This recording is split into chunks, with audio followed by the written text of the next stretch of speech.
Marching band's a freaking sport. Hi again. You're still with us. Wow. Wow. Surprise. Surprise. Not sick of us yet. Or you might be. Hate watching us. Watching us out of spite. Wait. Want to see us fail? Possible. We could. We could. Wait until the small YouTube creators get canceled. I've seen it happen. So, you noticed? I'm just saying, that's one way to get noticed. We are not starting that. We are not. Okay, sorry. Some people may do that, like, to get Twitter's attention. But I don't want that in my life. I don't have Twitter, but... Twitter's awful, I hate it. That's not what this video is about. No. We thought we'd tell some sports stories. And yes, marching band is a sport. Mm-hmm. Chess is a sport. E-games is a sport. Which is dumb. Sorry. But if people say marching band can't be a sport, yet those two things are a sport. And that makes me mad. I'll find you. That's a threat. Not really. It's not really a threat. Sue her. Hey, I don't have money! Waste your legal fees. Take her to court for threatening you. Say, you see this card? It's not mine. It's not mine. Well, I guess sue her parents. No! Sports. Story. We've gone on a 2-minute tangent about nothing. Yeah, we're just ranting. What we're trying to do is we're going to tell some stories of sports we were in. I was in mixed martial arts, MMA for short, and Brazilian Jiu-Jitsu. I was technically in those two things too. She was technically. I want to talk about my competition because a big part of jiu-jitsu is you have to be in competition to actually up your ranking, because you have to show that you have learned something. It's kind of like a test. Made sense. Yeah, but where people are physically trying to harm you, and you have to see if you can combat it. So, if you know anything about jiu-jitsu, it's mostly on the ground because most fights will end up there anyway, so you pair it with mixed martial arts and then jiu-jitsu, so you get like what you're doing like while you're on your feet, but if you're like taken down, like what you can do from being like flat on your back, essentially.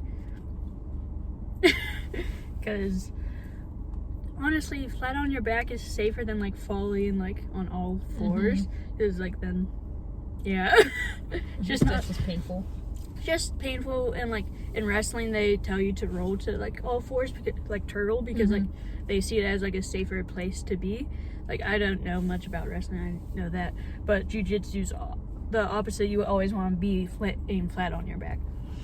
So I was 16 around this competition, and I weighed about like 95 pounds soaking wet. And this is important because when I weighed in, there was no one in my weight class, which if there's no one in your weight class, they typically bump you up or like lower you. So they bumped me up to a different weight class, which was like 150 pounds to 200 pounds.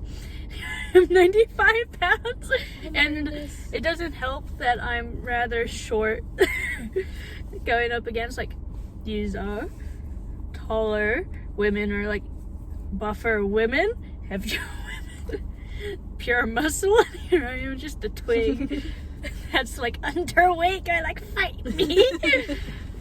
Which it was probably like, it's the highlight of being in martial arts for me, but also it was the worst day of my life for martial arts, which is kind of a paradox and funny in itself, because it was like the best day and the worst day, because like it was a round robin, so that means like you fight one opponent, they sit down and you like go around like everyone in that weight class, so you're rolling everyone. And there was two sections, no gi and gi. gi is the uniform you wear. It honestly kind of feels like a carpet because it's just that thick. Because your own gi is a weapon for you or against you. You should use it to choke someone. So It's fun. it was not fun being choked with my own gi. No, that's not fun when you can choke the other person. That is fun. Okay. But the worst part is it being a round robin because you get to sit and see all the other opponents and you have to wait your turn. Which is a lot of the cases in a lot of competition. Mm-hmm. But like I was just sitting there. I hadn't eaten anything because I would obviously throw it up because it's hard work, hard labor, and anxiety. So you just get to sit there feeling nauseous like half the time, watching the other opponents, and you're like called on the mat and you're just like, oh, you're not feeling great, you're nervous. People are trying to harm you. They're big, they were bigger than me. It was quite terrifying, and I got pummeled in the gi rounds because we had never really practiced with gi for some reason. Even though it's like such a huge part of jiu-jitsu, my teachers for some reason just thought it was okay to not practice in gi. So I was getting like pummeled. Like I was choked out with my own lapels because like they fold over each other. You just grab either end and just start strangling someone. So I had to tap out. Then I got like stuck in a kimura, which if you don't know what it is, look it up. It's hard to explain. But you use it to like pretty much snap the elbow or the shoulder. I got stuck in one of those, and because your arm's like flat on a mat in a kimura. It's usually packed like that, right? This is an Americana. Oh, okay. That's the other one. Okay. Americana kimura. Okay. That's close. You were close. You're supposed to roll towards it to like put all your weight down to make sure they can't lift your arm in a certain kind of way, right? So you're kind of like making their hand a paintbrush. So you want to make sure they can't lift it. But my genius mind was like, I'm gonna go and roll away. So I rolled away from it, and my arm was like in like some ungodly position where my teachers tapped out for me because your like senseis and senpais or just teachers in general can tap you out if they think you're in danger. So they tapped me out, and I kept getting things like that because gi. And it actually injured my arm really bad, so I came to the point where ref came to me like before no gi started. I was like, hey, there's always other competitions, but you only have one arm, and if something happens to your shoulder, that's not healing. Which is like happens with a lot of athletes if their rotator cuffs are like torn. Like it takes a really long time to heal, and like it's never really the same without like surgery. So like it's a pretty serious. I was crying, I was in so much pain, but I'm stubborn. And I knew I could do no gi because I had trained that.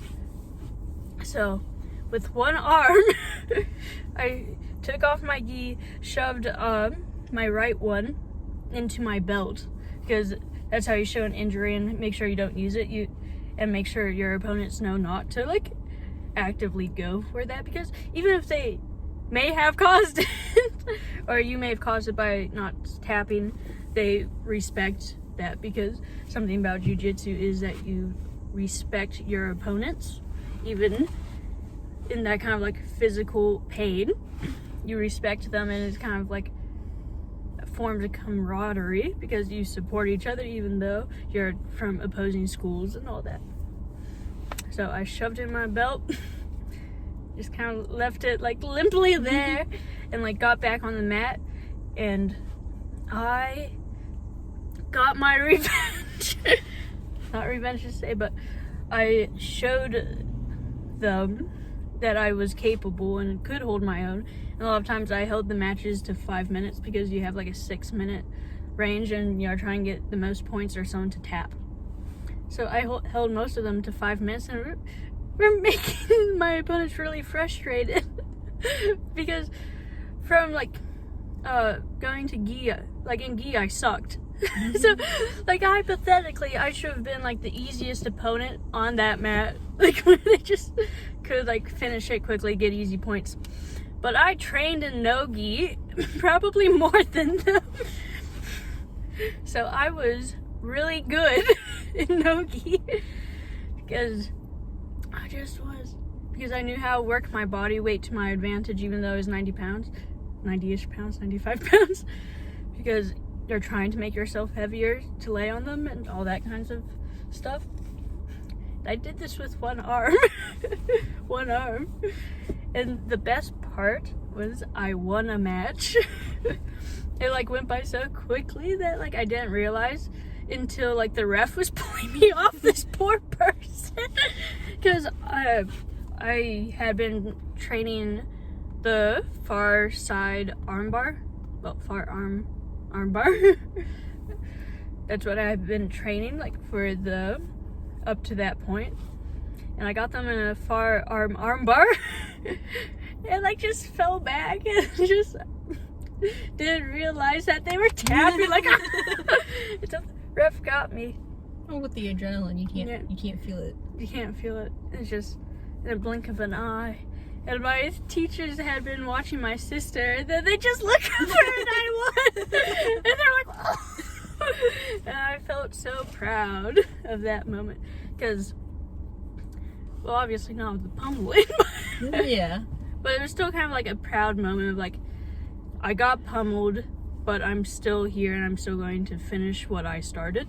Because if I start something, I'm not backing out. Maybe I should have for the sake of my arm, because it did hurt. But I didn't.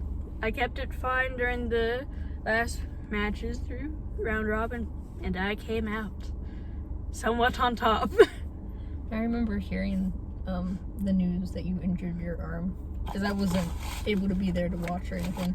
I remember flipping out so bad, because I'm like, first off, why didn't she stop? Because I'm like, if you injure your arm, you should probably, sit down. But I remember when you came back, because I'm like, we're looking at your arm, and I'm like, dude, dude. It's pretty bruised. It was bad, yeah. It was a bit gnarly. It was bad. I'm like, nothing broke though. It was also like the most tender I had seen my teachers, honestly, because they were both kind of like very methodical, cold kind of people. Mm-hmm. But like once I stepped off the mat and I was just crying, like they came to me immediately, and my sensei he started rubbing my arm, trying to like work it out. And my senpai, which is his wife, was like, hey, it's okay, I can understand. Like, she thought I was frustrated because I kept losing. She's like, I get really mad when I'm losing, not doing good. Do you know how like I hurt my arm? Like how tears down my face. Oh. I was like, oh. And they tried to also encourage me, like, hey, it's okay to step out. We would like you to like win or like do well, but it's not worth hurting yourself over. Yeah. But I'm still proud I pushed through. Anyway, Hannah's story. My story, marching band. What story to tell? Because I wasn't thinking. There was this one time. This was kind of cool. It was an away competition. I don't remember where it was, honestly. I think it was almost 2 hours away from where my high school was at. But it was raining too, which actually kind of made it better. It was the best we ever played our show, to the point my mom was on the field because she was helping out and getting all the equipment or whatever props that we had. And so all of the band parents or stuff are like, they're not even in the seats, they're still on the field, just kind of like back watching. And we start playing, and my mom happened to be by one of the judges, because they have like little microphone things that they hold up. And his first reaction was, wow! I'm not gonna say the name of my school. But he was just going off, and it made my mom feel good, because She's full of school pride. She is. Because she went there too. But we play the show. It's raining as we're playing. It was one of the best shows that we did. Because I remember playing it and be like, wow, we're actually all together for once. Like, this is really good. And I didn't want to stay for the awards because it was already late and it was almost like a 2-hour drive. And I'm like, I'm hungry. I want to go home. So Mom takes me home after we got done with everything. And, well, we go back to the school because we help out with putting everything back. And all of my classmates are running over to me and they're like, we beat a AA band. Like, in percussion. What level band are you? Are you guys? B? We're a B. Because for some reason they go by the amount of students in a school and not your... That's just dumb. Good. You were a B and you beat a AA. We beat a AA band. Specifically with our percussion, which I think is amazing because I know what... Yeah. Well, I know what band that they were talking about, and I mean, it's a AA band, so they're huge. And they were really good, too. But, I don't know. It was just really cool. Every single competition that we went to for that whole year, we got best percussion in absolutely everything. Which is amazing. Just because it's kind of sad, but we were... Like the new percussion that we have now, like they're good, but they're also babies, and they're still learning. Better. Yeah, they're still learning. But what we had, sorry, you're fine.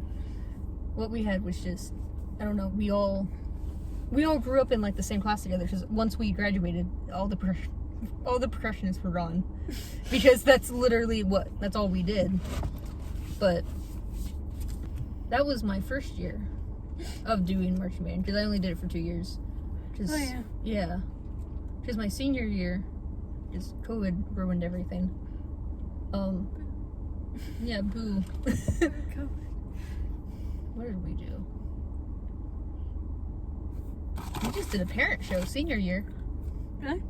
Yeah, because I played snare drum. Because you went to it. I remember, yeah. That one was also cool, because I played the vibraphone, and then for the drum break they allowed me to march snare because medically I can't do that for too long, so they were able to like compromise, which was really nice.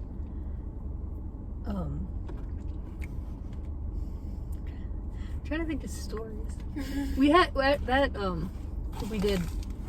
technically did a competition with that year. We had the parent shows what we recorded and we set it in to the competition people, and we did really bad because first off they didn't grade it like they typically grade it, so they put us in 5th place for some reason, and everyone else did like show tune shows when we actually did a show. So that was not great. But that also means, because on the parent show, they all had to wait for me before the drum break because I went to get my snare drum on, because I only had 15 counts to get my snare drum on and book it into place. 15 counts, and it's a decently fast song, so it wasn't great. And I was dumb because I'm like, I already knew how I was gonna do it. I had to put the snare drum on, then my hat, because we have to have hats on when we're marching. But I switched it around, put my hat on, and then tried to get the snare drum on. And I'm like this, like all ducked down, trying to like adjust it and get it over the hat. The plume is like all bent over. I finally get over into place. The snare drum hops off my harness. I'm now on the floor, the turf, not saying very nice things to myself because I was mad. But I used my anger and played the drum bit. I played it with anger and it made it good because I was ticked off. But I don't know, it was still nice though. It was still nice. Had a meltdown later, but it was nice. She did. I was there. You were there. You just watched. Your band friends were there? They were, and so was percussion instructor, because he was like, he saw the whole thing. He couldn't do anything about it because they're not allowed to interfere. Sad. That's story time. See you. Bye-bye. I'm goldfish in my teeth anyways.